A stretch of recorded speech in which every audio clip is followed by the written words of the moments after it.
El derrumbe del edificio Rana Plaza en Dhaka, en Bangladesh, ha acabado de momento con la vida de 501 personas, ha dejado heridas a 2.437, quedan además 108 trabajadores que están desaparecidos entre los escombros. En fin, es fácil pues que los muertos se acerquen al millar. Entre los escombros se han ido dejando ver la avaricia de su propietario, de ese edificio, la corrupción de las autoridades del país asiático, también la presencia masiva de grandes empresas textiles occidentales. De ese territorio negro, negrísimo, que es el trabajo precario, muy precario en el tercer mundo, de nuestra, como mínimo, inconsciencia a la hora de comprar a veces y de los enormes beneficios que deja eso en algunas empresas. Hoy nos hablan Luis Rendueles y Manu Marlasca. Buenas tardes. Hola. Buenas tardes y felicidades. Muchas gracias. Muchas gracias a los dos. Bueno, el Rana Plaza, ese edificio, una enorme fábrica textil de 8 pisos. Allí trabajaban casi 4.000 personas. Lo que ha ocurrido allí podemos decir que es responsabilidad de la codicia y de la corrupción, ¿no? Como tantas cosas en el mundo. Sí, el Rana Plaza al principio, en sus inicios, fue un centro comercial de 5 plantas, de 5 pisos de alto, y su dueño, Sohail Rana, aprovechó sus buenos contactos políticos porque él mismo, Rana, es dirigente del partido que gobierna Bangladesh, amplió ilegalmente el edificio en 3 plantas más y lo convirtió en una gigantesca fábrica textil donde trabajaban entre 3.000 y 4.000 personas, no está claro todavía, la mayoría mujeres jóvenes, a cambio de sueldos de €1 o €1,50 cada día, ¿no? Y en esas plantas superiores, las ilegales, fue donde se instalaron 4 grandes generadores enormes, también de forma ilegal, claro, que según las primeras investigaciones habrían provocado, junto a las miles de máquinas de coser instaladas, las grietas en el edificio y la tragedia. Ya. Bueno, ese empresario, por llamarlo de alguna manera, fue detenido, recordemos, cuando, después del hundimiento del edificio, pues intentaba escaparse, ¿no? Huir a India. No parece, sin embargo, la excepción en Bangladesh, sino es casi la norma. Ese país se ha convertido en la fábrica de ropa del primer mundo y en condiciones infrahumanas. Me han contado que muy parecidas a las de China, ¿no? No ha sido la excepción, desde luego. Es el tercer gran incendio que tuvo lugar en los últimos 6 meses en ese tipo de edificios en Bangladesh. El 24 de noviembre pasado, 111 trabajadoras murieron en el incendio del edificio de la empresa Tarzin Fashions, donde se hacía ropa para marcas tan conocidas como Walmart, C&A, K&K, Esfera y Percor. Las ONG denunciaron entonces que varios de los capataces no dejaron salir del edificio a las empleadas, a las trabajadoras, cuando empezó el incendio y las obligaron a seguir ahí firmes en sus puestos. El pasado 26 de enero, hace bien poco, otras 7 mujeres, 4 de ellas de 17 años, murieron quemadas en el incendio de otro edificio, en este caso de la empresa Smart Exports, y allí hacían ropa para, entre otras marcas, K&K, New Look e Inditex. Lo cierto es que, y aquí vamos a tomar parte del trabajo que realizó una compañera, la periodista Sol Juárez, el 60% de la ropa que se vende en Europa y el 23% de la que se vende en Estados Unidos procede ya de esos edificios talleres de Bangladesh, que es ya el segundo país del mundo que exporta ropa, ¿no? Podríamos ponernos poéticos e intentar explicar las razones, pero hay una que es innegable. Los trabajadores de Bangladesh, las trabajadoras de Bangladesh, el 90% son mujeres muy jóvenes, son los más baratos del mundo, mucho más que los chinos. ¿Son trabajadores aún más explotados que los chinos en Bangladesh? ¿Desde cuándo está ocurriendo eso? Pues tiramos de los datos de la ONG Ropa Limpia, que recoge que los trabajadores textiles en China se movilizaron y se organizaron ya entre los años 2008 y 2009 y reclamaron condiciones de trabajo bastantes más humanas, ¿no?, que las que tenían. Eso provocó que varias empresas chinas emigraran y ya los propios chinos producen ropa en Bangladesh por valor de unos 150 millones de euros anuales. Si sumamos eso al cóctel de lo que a veces llamamos deslocalización, globalización y libre mercado, lo cierto es que muchas grandes empresas textiles se fijaron en Bangladesh, donde hoy trabajan, atención, entre 3 y 4 millones de personas en este enorme negocio. La ONG Ropa Limpia, que te decía Manu, afirma textualmente, y vamos a leer, ninguna de las empresas textiles que producen en Bangladesh garantiza que se respeten los derechos humanos y laborales de los trabajadores en su cadena de producción. Así de claro, tal cual. Y en Bangladesh están las mejores cadenas de ropa de todo el mundo, La inglesa Primark, la americana Walmart, la alemana K&K, las españolas Inditex y Mango. O sea que están todas, y grandes marcas también.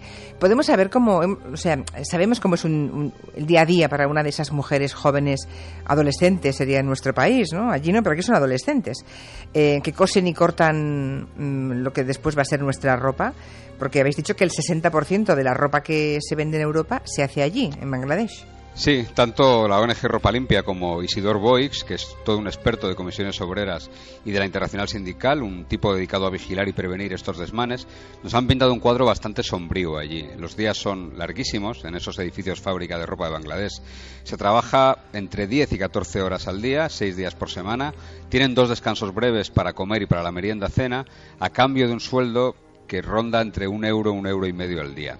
Eso después de que unas grandes protestas en 2010 lograran subir el salario mínimo en el país a esa cantidad, que son 3.000 tacas mensuales.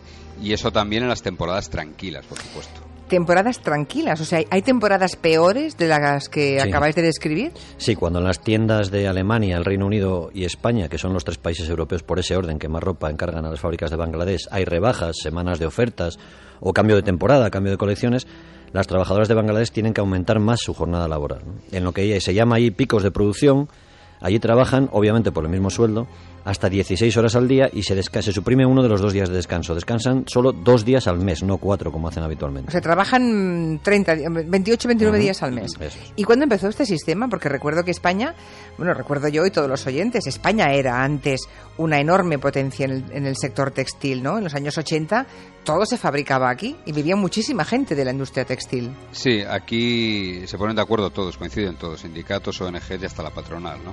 El presidente de la patronal textil, Ángel Asensio, reconoce que fue entonces, en esos años, en los años 80, cuando las empresas españolas empezaron a salir fuera en busca de mano de obra más barata para poder rebajar así los costes de producción. Según sus datos, entonces trabajaban y vivían de eso unas 400.000 personas en España. 400.000, no está mal, ¿eh? Madre mía. En el año 2001, el sector textil y de la confección era aún, hace 11 años, la tercera industria en volumen de ocupación y trabajo tanto en el total de la Unión Europea como en España. Hoy apenas quedan en el sector entre 160 y 150.000 trabajadores y la cifra sigue descendiendo. O sea, podemos decir, haciendo números rápidos, que se han perdido en 30 años unos 234.000 puestos de trabajo. Es enorme, porque eso es una ciudad entera como Vitoria o como Elche, que ha dejado de trabajar en la industria textil, ¿no? ¿Y ahora dónde están esos puestos de trabajo? Allí, ¿no? Pues en Bangladesh. Están en Bangladesh, en China, en Marruecos, en Pakistán, en Portugal también. Vamos a dar un dato. Los proveedores en Bangladesh de Inditex, el imperio de Amancio Ortega, que no trabajaba con las firmas de este edificio siniestrado, sí en otros de la zona, dan trabajo allí a 223.540 personas. Madre mía. Solo Inditex. Y por no ponernos muy demagógicos o para dar el panorama justo y un panorama completo, diremos que sí es cierto que Inditex da trabajo en España a unas 120.000 personas, la mayoría dependientes y cajeras de sus tiendas, ¿no? Ya. Isidor Boix, de Comisiones Obreras, del que te hemos hablado antes, nos contaba que Mango, otra de las grandes, no tiene ni una sola fábrica de ropa en España, que el 40% de su ropa en el año 2011 fabricó 105 millones de prendas. El 40% de esas prendas se produce en China y el resto en países como Marruecos, Vietnam, Turquía y Bangladesh, un 4% concretamente allí según la empresa. En cuanto a Inditex, que hemos hablado antes, sí que tiene algunas fábricas en Galicia, donde remata, hace la última corrección de sus piezas o de algunos de sus productos. La gran mayoría de su producción, atención, porque producen 835 millones de prendas, Madre mía, se hace en Portugal, en Marruecos, en Turquía, en China, en Pakistán, en India, en Bangladesh, el 6% del total, allí en Bangladesh, algo más de 45 millones de prendas al año, y en Camboya. En cuanto al Corte Inglés y su producción textil es mucho menor para Esfera y Tintoretto y encarga parte de su fabricación en China, Turquía, Marruecos y Bangladesh. Pero muchísima menos cantidad por lo que veo, ¿no? Sí. No hay comparación. Hay otra clave en esta historia y es la actitud de los consumidores españoles, ¿no? Que queremos ropa barata, ropa mona. Es por repartir un poco. Hicimos un gabinete hace unos días, ¿no? Lo oímos. Y claro, hay que repartir un poco la responsabilidad, ¿no? Porque queremos ropa barata, ropa mona, ropa chula.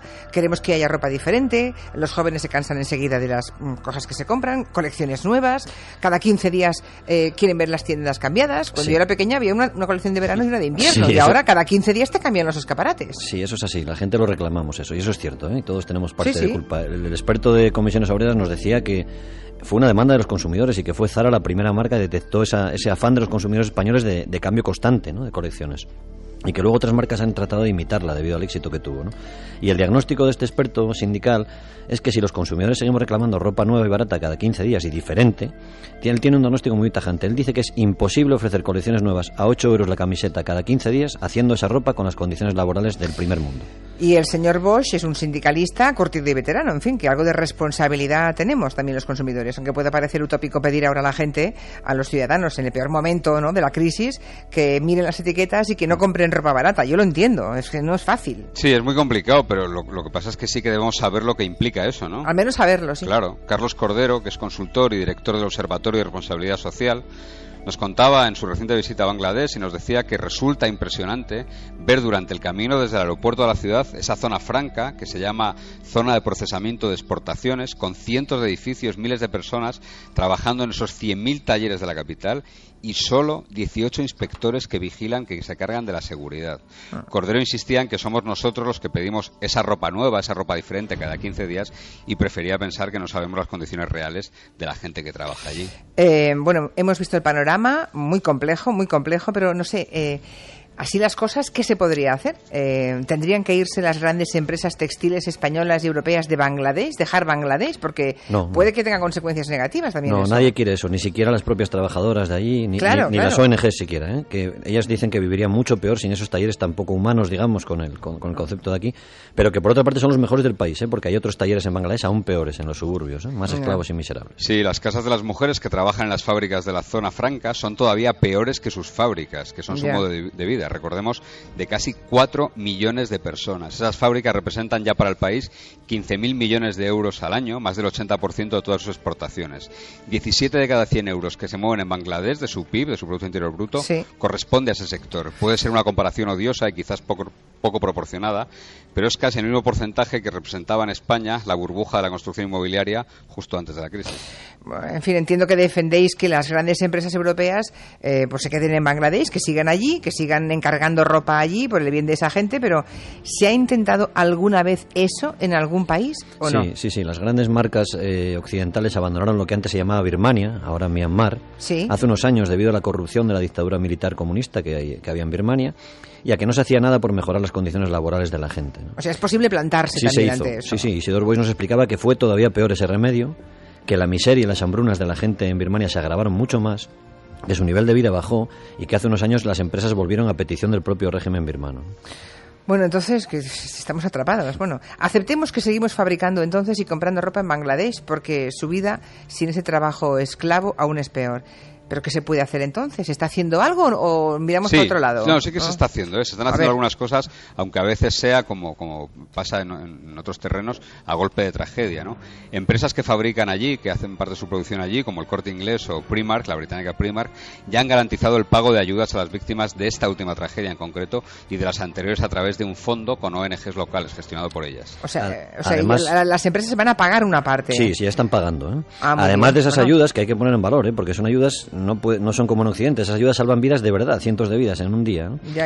Además de esas ayudas económicas, las ONGs y los sindicatos han pedido a las empresas que están en Bangladesh que firmen un acuerdo, un protocolo de trabajo que se llama Bangladesh Fire and Building Safety, algo así como Acuerdo de Seguridad de Edificios contra el Fuego en Bangladesh, donde se comprometen a realizar inspecciones y auditorías de seguridad realmente serias e independientes, no como las dos que se hicieron, por ejemplo, en el edificio del Rana Plaza y que dijeron que todo estaba bien. Se comprometen también a divulgar derechos de los trabajadores y a efectuar una programación laboral más adecuada, más humana. Este protocolo ya lo habían firmado antes de la tragedia, y hay que decirlo porque es justo, la empresa norteamericana PVH Corp, que es la dueña, por ejemplo, de Calvin Klein o de Tommy Hilfiger, y la alemana Chivo. Y de las españolas, solo Inditex estaba, insistimos, antes de la tragedia, el 24 de abril, en conversaciones para firmarlo. Bueno, pues estoy segura que muchas otras empresas, grandes empresas, verán que tienen que firmar ese documento que puede mejorar la vida de los trabajadores y las trabajadoras, sobre todo de sus proveedores, ¿no? Ese, por tanto, parece el camino. No en un mundo imperfecto, que diría vuestro amado Clint Eastwood, ¿no? Pero al menos en un mundo real, ¿no? Habría que recortar beneficios para mejorar condiciones de vida de la gente. Esto es lo que se propone y la pregunta es si es viable o no. Creemos que sí, porque sobre todo por un motivo. El negocio textil es un negocio gigantesco y muy próspero que apenas ha notado la crisis y recurrimos aquí a la Biblia de los millonarios, esa lista que elabora la revista Forbes. En su última edición, la de este año, la correspondiente a 2013, 3 de las 4 personas más ricas de España son del negocio textil, de la confección. Por supuesto, el dueño de Inditex, Amancio Ortega, tercer millonario del mundo con 57.000 millones de dólares de patrimonio, pero también está ahí su exmujer y que fue artífice del tremendo éxito de Zara, Rosalía Mera, que ocupa el puesto 195 con 4.700 millones de euros, e Isaac Andic y su familia, que son dueños de las tiendas Mango, que son la fortuna 248 del mundo y que tienen un patrimonio de 3.850 millones de euros. O sea que son mucho más ricos los empresarios textiles españoles, son menos, pero mucho más ricos que los de la construcción, ¿no? Sí, ahora sí, después de la burbuja sí. Y solo se cuentan cuela entre los más ricos de España el señor Juan Roig, que es el dueño de Mercadona, el tercer hombre más rico de España, la tercera persona más rica de España, con unos 4.000 millones de euros de patrimonio, según la revista Forbes, ¿no? Muy atrás quedan constructores como Manuel Jové, 2.700 millones, Alicia Koplovich, empresaria, 1.925 millones, y Florentino Pérez, 1.078 millones. Pero estos grandes empresarios dan mucho trabajo también en España, supongo, ¿no? Tienen aquí fundaciones de ayuda a grupos sociales. Yo, por ejemplo, conocí a Rosalía Mera en un acto con Bill Gates y estaba allí, da mucho dinero también, tiene una fundación para discapacitados, por ejemplo, ¿no? Lo digo por fin, porque nos quede todo lo más completo posible, ¿no? Y lo menos demagógico posible, ¿no? Sí, desde luego, no era la intención de este territorio, desde luego. Eso que dices es cierto. Inditex, según los datos aportados por el propio Isidor Boix, genera 1 millón de puestos de trabajo fuera de España y muchos en países paupérrimos. Si se fuera de allí, de esos países, sería una enorme tragedia para toda esa gente. Y no se trata de perseguir a personas tan creativas y tan emprendedoras, desde luego, pero volvemos a los datos, no solo sobre los grandes empresarios textiles, sino sobre todas las grandes empresas españolas. Sí, mañana el Observatorio de Responsabilidad Social, que dirige Carlos Cordero, del que te hablábamos antes, presenta su informe sobre grandes empresas españolas, ¿no? Alguna vez hemos hecho un territorio aquí. Pues mañana van a contar que 33 de las 35 grandes empresas del IBEX, desde nuestros bancos hasta las constructoras, pasando incluso por Red Eléctrica, tienen sociedades o intereses en paraísos fiscales para pagar menos impuestos aquí. Ostras, o sea, 33 de las 35 grandes empresas o bancos tienen intereses en paraísos fiscales. Bueno, aquí es verdad que hicimos un territorio negro y hace un par de años eran menos, yo creo que eran 20 y pico o 30, ¿no? O sea que con la crisis hay más gente que se va fuera a pagar para no tributar. Sí, los paraísos fiscales no se persiguen, como diría el señor Rajoy, como Dios manda, eso está bastante claro, ¿no?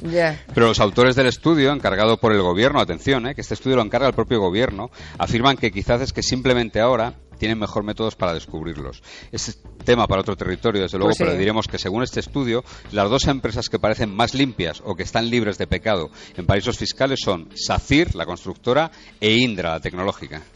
Bueno, habéis hablado de Inditex, pero hay otra gran empresa española, Mango, que también se beneficia de esa ingeniería fiscal, ¿no? Que es completamente legal, hay que decir. O sea, no incumplen ninguna ley, pero pagan menos impuestos, ¿no? Todo lo que hemos contado es totalmente legal, ¿eh? Eso está claro. Que es lo impecablemente legal. Que es lo indignante, que y sea de hecho, legal. Casi todas estas empresas contratan excelentes profesionales fiscalistas para esta labor de ingeniería, ¿no? Incluso a veces buenos y grandes inspectores antiguos de la agencia tributaria, ¿no? En el caso de Mango, por ejemplo, sus dueños han tenido, al menos hasta el año pasado, 540 millones de euros depositados en 10 SICAVs, las sociedades de inversión de capital variable que creó el gobierno de Felipe González para evitar en teoría la fuga de capitales y que solo pagan mientras están abiertas en el IRPF un 1%. Y nadie ha puesto la mano ahí, nadie ha tocado eso del 1%, de las ICAPs, ahí están. Dice Isabel Martín con eso acabamos, en un correo: estoy planchando la ropa en casa, camisas, pantalones, camisetas, estoy mirando las etiquetas y más del 80% es género fabricado fuera de España. Dice, qué horror, nunca lo había pensado. Bueno, pues ahí está. Si planchando, cocinando, conduciendo hemos hecho caer en la cuenta más de uno, pues a lo mejor es el principio del fin. Bueno, del fin, el principio de presionar a algunas empresas para que al menos ellos exijan en el tercer mundo unas condiciones laborales un poco más dignas. Hasta la semana que viene, chicos. Jefa, gracias especiales hoy. Eso es. Un beso. Adiós. Adiós. Lo mereces. Hasta luego.